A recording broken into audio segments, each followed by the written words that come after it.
He had walked 1,000 red carpets.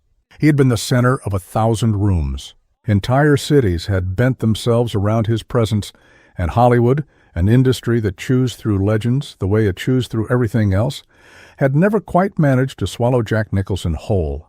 He was too large for that. Too unpredictable.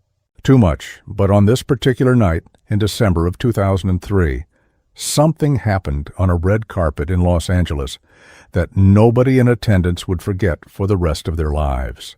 Not the journalists. Not the producers. Not the A-list actors standing in their tuxedos with their practiced smiles and their carefully rehearsed answers about art and craft and the meaning of cinema. Not even Jack Nicholson himself, because in the middle of everything, in the absolute center of one of Hollywood's most celebrated premiere evenings, Jack Nicholson stopped, walking, mid-sentence, mid-interview, mid-step. He turned his head, looked past 500 cameras, looked past the velvet ropes and the security guards and the screaming fans, and he saw something in the back of the crowd that made every other thing in that world disappear. What he saw was a wheelchair, and in that wheelchair sat a man who had been waiting for 6 hours. We'll come back to what happened next, because what happened next is the part of this story that nobody expected. Not from Jack Nicholson, not on that night, not in front of those cameras, but before we get there, before we talk about what Jack did when he saw that wheelchair and what the man in it said when he finally understood what was happening, we need to go back. We need to understand who Jack Nicholson really was beneath all that mythology. Because the man who walked that red carpet in 2003 was not simply a movie star. He was something far more complicated, something far more human than Hollywood ever wanted to admit. Jack Nicholson grew up in Neptune City, New Jersey, raised by a woman he believed was his mother. Her name was Ethel May. She was warm, steady, quietly devoted to the boy she was raising. And Jack loved her completely, the way children love the people who hold their world together. What he did not know, what he would not discover until he was in his late 30s, already famous, already carrying the weight of an entire career's worth of characters across his shoulders, was that Ethel May was not his mother. She was his grandmother. The woman he had grown up calling his sister June was in fact the woman who had given birth to him. And the identity of his biological father remained for the rest of his life a question without an answer. Think about that. Think about what it does to a person to have the architecture of their entire identity quietly rearranged. Jack Nicholson found out the truth from a Time magazine researcher who was fact-checking a profile. The people who could have told him June, Ethel May, had both already died. He would never be able to ask why. He would never get to sit across from the woman who carried him and hear the reason she chose to keep that secret. That door was closed before he even knew it existed. Anyone could have shattered under that kind of revelation. Most people would have. But Jack Nicholson did what Jack Nicholson always did. He absorbed it. He processed it in that private internal space he kept carefully hidden from the world, and he kept moving. He kept performing. He kept building the legend. But something changed. Something shifted in him after that discovery. People who worked closely with Jack in the years that followed described a man who was simultaneously more generous and more guarded, more emotionally present in his performances, and more emotionally distant in his personal life. He poured everything into his characters, the rage, the grief, the desperate hunger for meaning, and then he locked the door of himself and refused to let anyone inside. That contradiction lived in him for the rest of his career. And it was the thing, the precise human thing, that made him impossible to look away from on screen. Because when you watched Jack Nicholson perform, you were watching someone who genuinely understood what it felt like to be betrayed by the people you trusted most. You were watching someone who knew, from the inside, what it felt like to discover that the story of your own life had been written by other people without your knowledge. By December of 2003, Jack Nicholson had been a Hollywood legend for over 3 decades. He had won 3 Academy Awards. He had been nominated 12 times, a record that placed him among the most recognized actors in the history of American cinema. He had played murderers and messiahs, comedians and psychopaths, broken men searching for redemption, and confident men on the edge of collapse. He could do things with a single expression that other actors couldn't accomplish in an entire scene. And yet there was something that people who watched Jack closely, who really paid attention across the arc of his career, began to notice in the early 2000s. A quality that had always been present, but was becoming more visible as the years accumulated. A kind of weariness behind the performance. Not exhaustion with his craft, he was never exhausted by the work itself, but a tiredness with the machine, with the red carpets and the interviews and the calculated public appearances and the relentless performance of being Jack Nicholson for an audience that had never actually met him, because the real Jack, Nicholson, the man behind the sunglasses and the famous grin, was someone considerably quieter than his public image suggested. He read constantly. He was deeply interested in basketball, in painting, in the history of American film. He had long friendships that he guarded carefully from public view. He was capable of extraordinary kindness, delivered without cameras and without acknowledgement, in moments that nobody ever photographed because he made sure nobody was watching. The Jack Nicholson that the world believed it knew was a construction, as all public personas are. But unlike many celebrities who seem diminished by that knowledge, smaller in person than on screen, the real Jack Nicholson was, by most accounts, considerably more interesting than the mythology suggested. More thoughtful, more attentive, more emotionally aware. He just didn't like to let that show. He had learned from very early on that showing people your real interior was an invitation for them to use it against you. And so he performed. Brilliantly, constantly, even when the cameras were off. But the real shock came later. And it came in a place nobody expected. The premiere had been planned for months. Everything about it was orchestrated with the kind of precision that only the major studios can achieve when they really focus their attention. Every detail considered, every camera angle pre-approved, every arrival timed to the minute. The red carpet stretched out like a river of burgundy velvet under light so intense they turned the December night into something resembling noon. 500 press credentials had been issued. Television cameras from every major entertainment network were positioned along the carpet. Photographers from publications across 40 countries were packed behind their designated barriers like a tightly coiled spring, ready to release the moment the right face appeared. Inside the barriers, on the carpet itself, the gathering was everything Hollywood could produce when it wanted to celebrate itself. Actors whose names had been famous for decades. Directors whose work had reshaped what American cinema could be. Producers in suits that cost more than most people's monthly salaries. The machinery of the industry in full, magnificent, slightly absurd operation. And at 7:40 in the evening, the crowd behind the press barriers erupted. Jack Nicholson had arrived. He moved through it the way he always moved through it, with an ease that bordered on indifference, as though the entire spectacle was slightly amusing to him, a minor entertainment. He stopped for interviews. He delivered quotable lines with apparent effortlessness. He posed for photographs in that way he had, that particular Jack Nicholson way, where he seemed to be simultaneously present for the camera and secretly somewhere else entirely. The Entertainment Tonight correspondent caught him 30 minutes into his walk, midway down the carpet, and asked him about the film, about his character, about what it meant to him to play a man confronting the weight of his own past. About redemption, Jack Nicholson answered thoughtfully. He talked about what drew him to the role. He talked about the specific quality of silence in the script, the way the character communicated his interior life through restraint rather than expression. He was mid-sentence, constructing a particularly precise observation about the relationship between aging and emotional honesty when something happened. He stopped, not politely, not because the interview had reached a natural conclusion. He stopped the way a person stops when something cuts through all the noise and lands directly on the part of them that still responds to the world before the performance can intercept it. His eyes had moved. past the interviewer's shoulder, through a gap in the crowd, one of those accidental gaps that open and close in a packed space, existing for only a second before the mass of people shifts and closes again. And in that gap, in that single second of open sightline through 500 people, and their cameras, and their credentials, and their careful choreography, Jack Nicholson saw something. A wheelchair.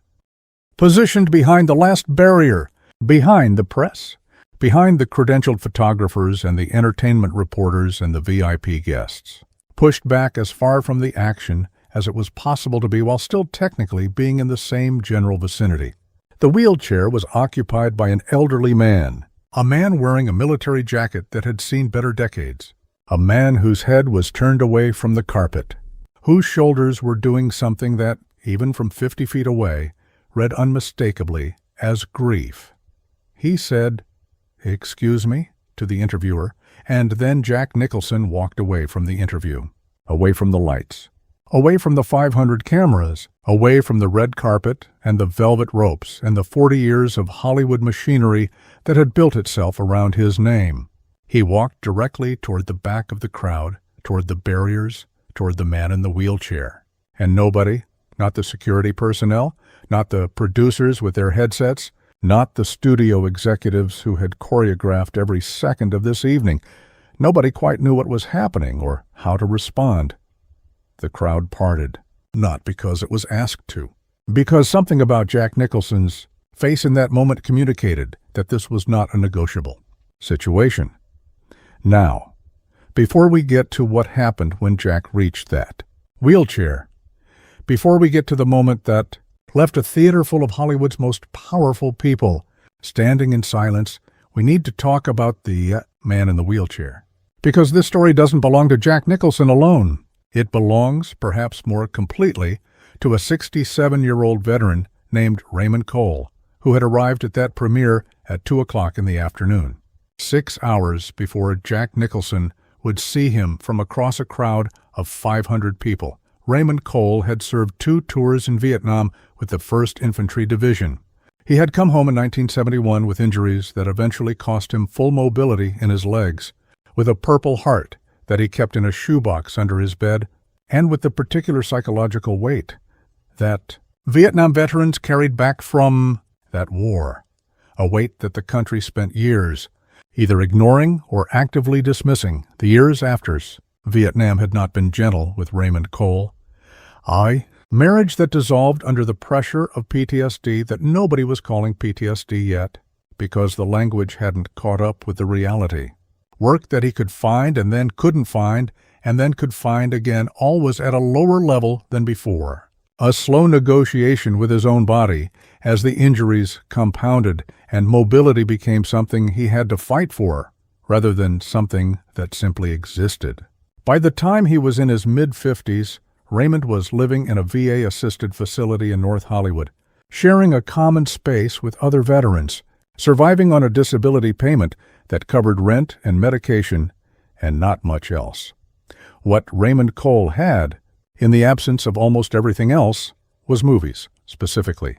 He had Jack Nicholson. This requires a moment of explanation, because it might sound like the soft sentiment of a fan rather than the precise and structural thing it actually was.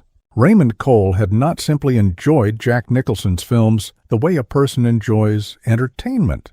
He had, at specific and critical moments across 3 decades, used those films as a psychological lifeline.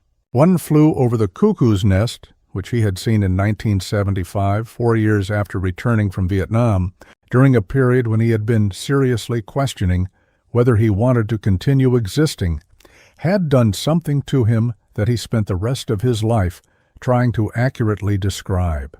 The character of Randall McMurphy, played by Jack Nicholson with that ferocious, burning, uncontainable life force, a man the system was trying to crush, who refused to be crushed, who chose rebellion and humanity and connection even at enormous personal cost, had given Raymond Cole something he needed desperately in that moment: permission to survive, permission to still want things, permission to be angry at the right things and to fight back.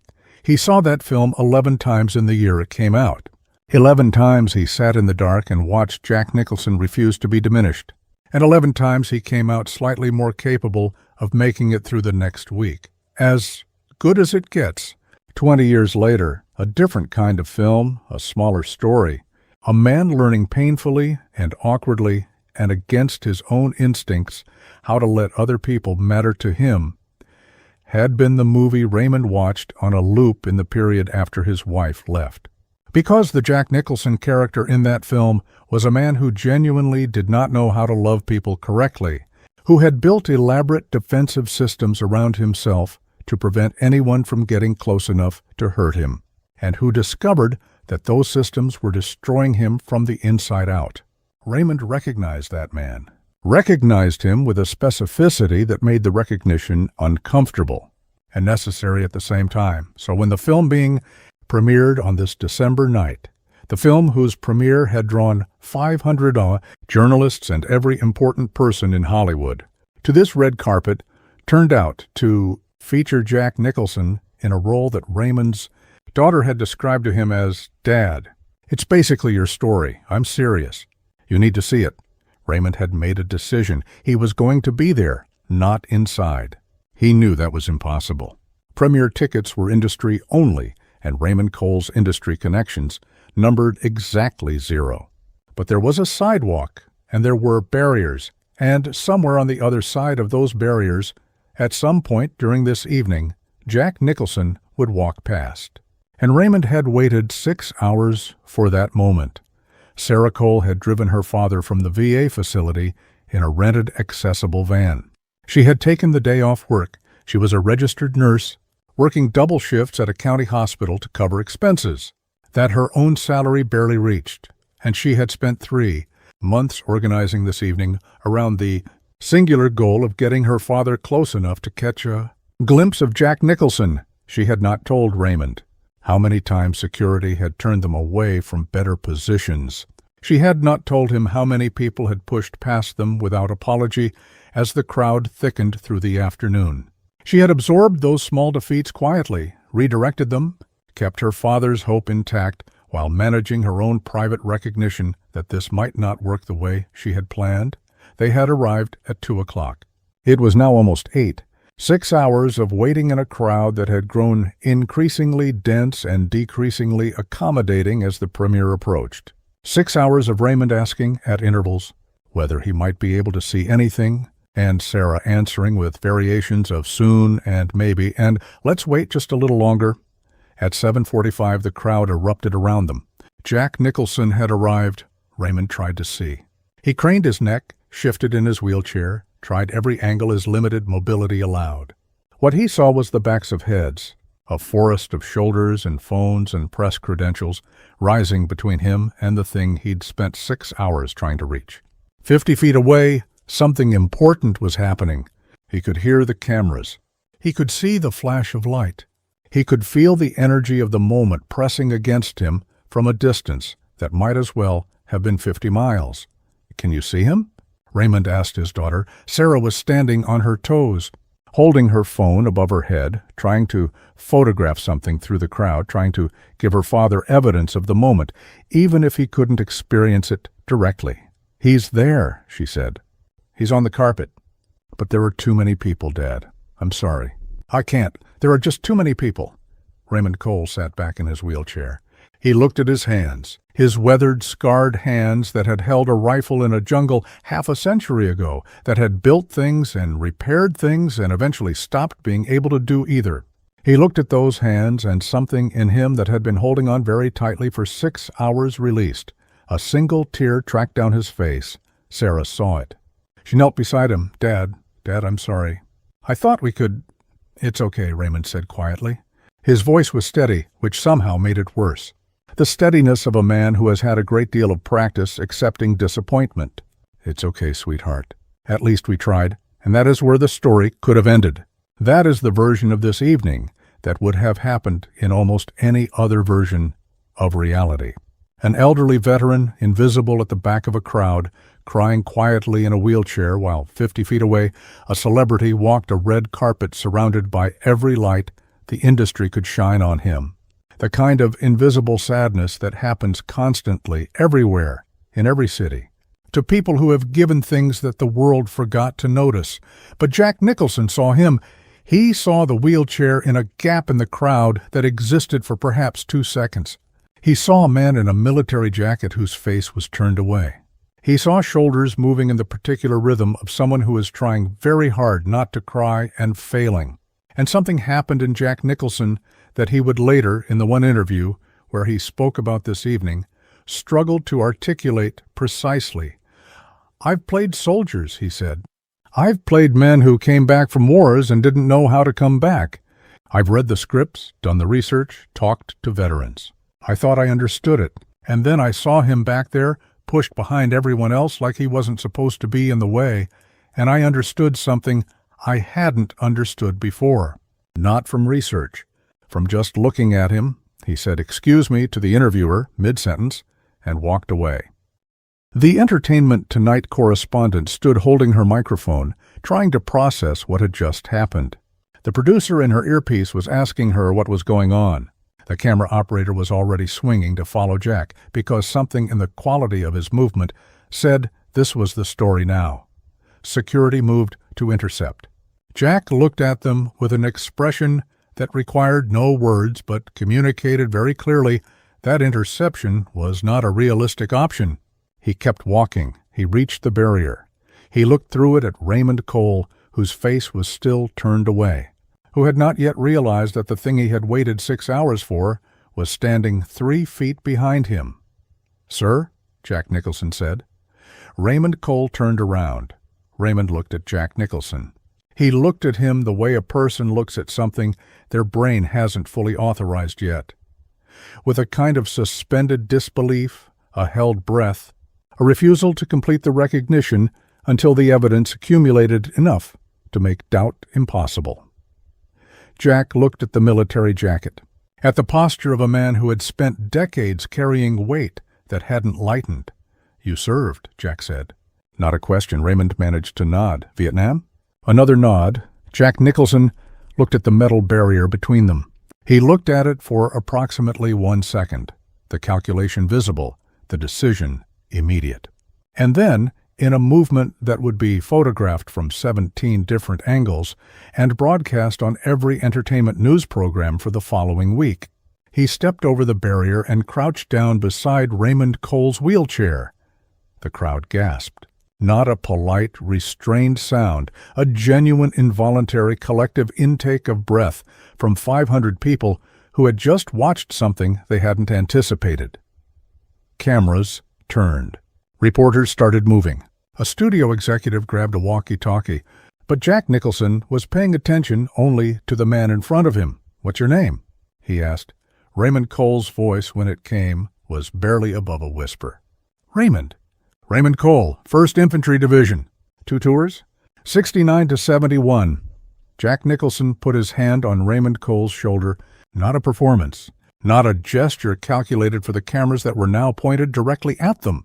A hand on a shoulder, steady and present, the way you put a hand on someone's shoulder when you want them to understand that you are actually there. "Raymond," Jack said, "thank you for your service." "I mean that. I genuinely mean that." And Raymond Cole, who had survived a war, who had survived the aftermath of a war, who had endured 5 decades of physical pain and financial strain and the particular grief of being a veteran in a country that thanked you for your service with a bumper sticker and then forgot you existed, Raymond Cole broke open. Not quietly this time, in the real way. The deep, shaking way of a person who has been holding something enormous for a very long time and has just been given, unexpectedly, permission to set it down. Sarah had come around the barrier. She was beside her father now, her hand on his other shoulder. She looked at Jack Nicholson with an expression that contained several things simultaneously: gratitude, disbelief, and the complicated emotion of watching a parent receive something you have wanted for them for a very long time. "Mr. Nicholson," Sarah said, her voice unsteady, "we've been here since 2 o'clock. My father, your movies, they've kept him going. There were times when I don't know if he would have—" She stopped, collected herself. There were hard years, and your movies were part of what got him through. Jack looked at Raymond. Which ones? He asked simply. Raymond managed a sound that was partly a laugh and partly a sob. Cuckoo's Nest, he said. 1975, I wasn't in a good place. And I watched that movie and McMurphy wouldn't give up. He wouldn't stop. And I thought if he can keep going, I can keep going. Jack Nicholson was quiet for a moment. That character, he said finally, was based on real people. Real men, veterans, patients, people the system had decided didn't matter. I just played them. You actually lived the version that was real. And this is where the story shifts. Because what happened next was not in any script, not anticipated by any of the studio's event planners, not on any timeline that the 500 journalists on that red carpet had been given when they arrived for the evening. But the real shock came in the next 60 seconds. And it came from Jack Nicholson standing up and turning around. He looked at his producer, who had fought through the crowd to reach him with an expression that combined professional concern with genuine bewilderment. "We're delaying the start," Jack said. The producer, a man named Daniel Hartwell, who had been in the film industry for 25 years and thought he had encountered most of its surprises, stared at him. "Jack, we can't. The press is—" "We're delaying the start," Jack said again. The same words, the same tone, the same quiet, absolute finality that made it clear this was not a negotiation or a conversation or a point open for debate. Because Raymond here is going to watch this movie tonight, and he's going to watch it from the front row, and I'm going to sit next to him. Daniel Hartwell looked at Raymond Cole, at Sarah Cole, at the 500 journalists and cameras and the carefully orchestrated timeline of the entire evening. He looked at all of it. He nodded, pulled out his phone, and started making calls. Jack Nicholson did not simply get Raymond Cole a seat in the theater. He personally pushed the wheelchair up the red carpet, past the photographers who had been fighting for his attention all evening, past the reporters with their microphones and their questions, past the studio executives and the fellow celebrities and the entire assembled machinery of Hollywood self-celebration. He pushed that wheelchair up the red carpet himself, at a pace that invited everyone present to see exactly what was happening and understand exactly what it meant. The cameras followed. Of course they did. But what the cameras captured was not what the cameras usually captured on a Hollywood red carpet. What they captured was not performance. What they captured was a man who had spent his entire adult life performing, setting the performance entirely aside. When they reached the theater entrance, Jack stopped.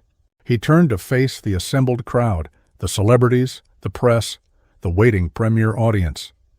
He spoke loudly enough for everyone to hear. His voice carried the particular authority of someone who is not asking for agreement. This is Raymond Cole. He served 2 tours in Vietnam with the 1st Infantry Division. He was wounded in combat and came home to a country that didn't do right by him. He has spent the last 6 hours waiting behind a barrier to catch a glimpse of this movie. Tonight he's going to watch it from the front row.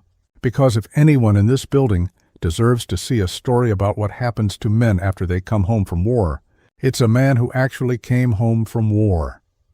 The assembled premiere audience, arguably the most jaded, most performance-saturated crowd that Hollywood could produce on a given evening, was silent for a moment. Then they stood up. Not the polite, obligatory standing ovation of a premiere crowd that has been told when to applaud. Something that happened involuntarily from the inside out. People who had been in the industry for decades and thought they were beyond this kind of response, standing up in the December evening outside a Hollywood theater, clapping for a man in a wheelchair they had never met. Sarah Cole was crying. Raymond Cole was crying. Several of the journalists were crying, which was not something that happened often in entertainment journalism, and which several of them would later mention sheepishly in their coverage. Jack Nicholson pushed Raymond Cole's wheelchair into the theater. He positioned it in the front row, center. He sat in the seat directly beside it. "You ready?" he asked Raymond. Raymond Cole looked at Jack Nicholson. He looked at the theater screen. He looked at his daughter sitting on his other side, her hand wrapped around his. "I don't know what to say," he managed. "You don't have to say anything," Jack told him. "Just watch." For the next 2 hours, Jack Nicholson sat beside Raymond Cole and watched a movie he knew intimately. Its every scene, its every emotional beat, its every carefully constructed moment, and watched it entirely differently than he had ever watched it before. He watched Raymond watch it. He watched a man who had lived the actual version of the story being told on screen encounter its fictional echo. He watched Raymond flinch at the combat sequences with the involuntary physical response of a body that remembered. He watched Raymond nod during the scenes depicting the character's isolation, that particular nod of recognition, the one that means yes, that is exactly right, that is precisely how it feels. He watched Raymond cry during the ending, in a way that was not the ordinary emotional response to a moving film, but something older and deeper and more specific. When the credits rolled and the theater filled with applause, Raymond was not clapping. He was staring at the screen, processing. Jack waited. He had learned over decades that some moments require being left alone for a beat. That rushing to fill silence with words can destroy the thing the silence is doing. Finally, Raymond turned to him. His eyes were red and swollen. His voice was very quiet. "That was me," he said. "The anger. The feeling like the war ended, but something in you didn't come back with you. The way he pushes everyone away and then can't understand why he's alone. That was me. For 30 years that was me." He paused, gathered himself. "But the ending," he said. "The ending was something I didn't know I needed to see. Someone choosing differently. Someone deciding, this late, that it wasn't too late." Jack looked at him. "Is it too late? For you?" Raymond Cole thought about this for a long moment, with the sincerity of a man who is actually engaging with the question rather than deflecting it. "I don't know," he said finally. "Maybe not. Maybe tonight was a data point."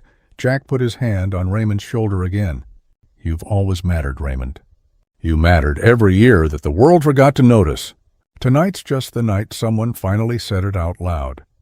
What happened after that premiere, what Jack Nicholson did in the weeks and months that followed, quietly and without press releases and without any apparent interest in credit, is the part of this story that almost nobody knew.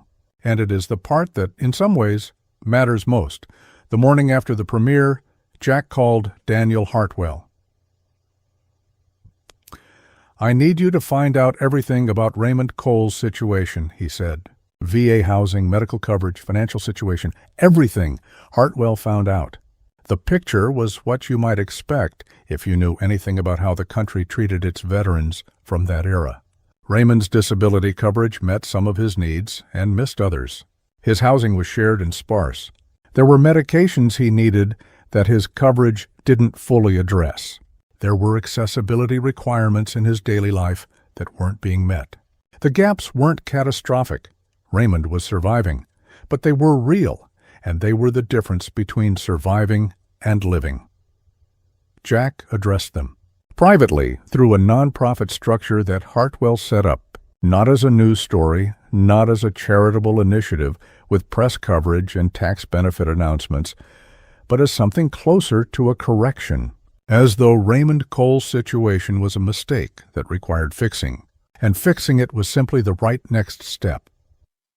He arranged for Raymond to move from the shared facility to a small apartment with proper accessibility features. He covered the medical costs that VA benefits didn't reach. He established a connection between Raymond and a veterans community organization in Los Angeles, where Raymond, it turned out, had genuine things to offer, the stories, experience, the particular authority of someone who had been through the thing everyone else was only navigating the aftermath of. Raymond Cole, who had been invisible for decades, became useful to people again, became someone other veterans wanted to talk to, wanted to sit with, wanted to hear from. He found in his late 60s something that resembles what the movie he'd seen that night had been trying to describe, not redemption in the dramatic sense, but the quieter discovery that the story was not finished, that the final chapter had not been written, that there was still something left to do and still people for whom his doing it would matter. Jack visited him. not with cameras or publicists or the apparatus of celebrity charity. He visited the way you visit someone you have chosen to know, arriving at the apartment, sitting at the kitchen table, drinking whatever was offered, talking about the things that were actually on their minds. Jack asked Raymond questions about Vietnam that he had never been able to ask while preparing for roles because they were too specific, too personal, too much like something that belonged in a private conversation rather than a research session. Raymond asked Jack questions about acting that nobody else in Raymond's life would have thought to ask, about what it felt like to inhabit another person's grief, about whether the emotional experience of performing something was real or constructed, about the line between performance and truth. They talked about that line a great deal because they had both spent their lives navigating it from opposite sides. "You know what I figured out," Jack told an interviewer once. In the one conversation where he acknowledged any of this publicly, characteristically oblique, giving enough for the question to be answered without giving enough for the story to become the kind of heartwarming celebrity anecdote that gets shared at award shows. "You know what I figured out from getting to know Raymond? I'd been performing empathy for 30 years. I'd been researching it and crafting it and deploying it on screen. And then I met someone who had actually lived the thing I'd been performing, and I realized I had understood it technically and missed it completely. He taught me something. In his kitchen, at his table, over bad coffee. He taught me more about the thing I thought I knew than I'd learned in 3 decades of preparation." Raymond Cole died in 2009, 8 months after that premiere night. Quietly in his apartment, which had the right accessibility features and the medications that covered what they needed to cover, and the particular dignity of a space that was his. Jack attended the funeral. He sat in the back. He did not speak, did not perform, did not become the story. He was there the way you are there for someone whose life mattered to you, which is to say, simply, completely, without agenda. The Veterans Assistance Program that grew from Raymond Cole's situation, funded quietly, structured carefully, run by people who understood that what veterans needed was not charity but support and connection and the restoration of usefulness, had, by 2010, served over 2,000 veterans in the Los Angeles area. Its unofficial operating principle, never written down but understood by everyone who worked there, was something Jack had said in the conversation where he explained why he was funding it. "Nobody should have to wait 6 hours behind a barrier to feel like they matter," he said. "That's not a complicated principle. It's just something that requires actually deciding to act on it. There is a version of Jack Nicholson that Hollywood created and the public accepted. The grinning, sunglasses-wearing, larger-than-life personality. The legend who was too much for any single room to contain, who had played psychopaths and saints and every register of human darkness in between, who had been famous so long that the fame itself had become a kind of character he inhabited. That version is real. It exists. It is documented in decades of film and interviews, and red carpet photographs and courtside seats at Lakers games, and the particular cultural space that the name Jack Nicholson occupies in American life, but behind it, inside it actually, because the performance was never a mask over something else, but always a layer of something more complex, was a man who knew what it felt like to have the architecture of your own story rewritten without your consent. A man who understood from the inside the gap between what the world thinks it sees and what is actually true. A man who, when he looked through a gap in a crowd at a December premiere and saw a veteran in a wheelchair with his face turned away and his shoulders shaking, recognized something. Not intellectually, not as an actor analyzing a scene, in the deeper, older way that human beings recognize their own experience reflected in a stranger. He crossed a barrier. It cost him nothing but time. It meant everything to one man who had been invisible for too long, and what the cameras captured, what the 17 angles and the entertainment. Journalists and the social media shares eventually communicated to millions of people who had no particular stake in Hollywood premiere culture was not a celebrity performing generosity. It was something far simpler and far harder to manufacture. It was a person seeing another person, really seeing them, across a crowd of 500 through a 2-second gap from 50 feet away. 6 hours. Raymond Cole had waited. 6 seconds was all it took. We all move through crowds every day. We stand in lines and walk through lobbies and sit in waiting rooms and pass each other on sidewalks, surrounded by invisible histories, surrounded by people carrying things we never think to ask about. The gaps open and close in a second. The question is whether, when they open, we are paying attention. Raymond Cole waited 6 hours. Jack Nicholson looked for 6 seconds. The rest is what happens when one person decides that seeing someone is not optional. If this story moved you, if the image of a man in a wheelchair being pushed up a Hollywood red carpet by one of the most famous people in the world, not for cameras, but for the oldest human reason there is, if that image landed somewhere real, share it with someone who needs the reminder that it doesn't take grand gestures, that sometimes it takes only a moment of genuine attention to change the entire shape of a person's remaining years. And in the comments, tell me, has anyone ever seen you, really seen you, at a moment when you felt invisible? Or have you been the person who looked through a gap in the crowd and chose to cross a barrier? Because those moments happen more than we record them, and they matter more than we usually say. Subscribe and stay close, because there are more stories like this one waiting to be told.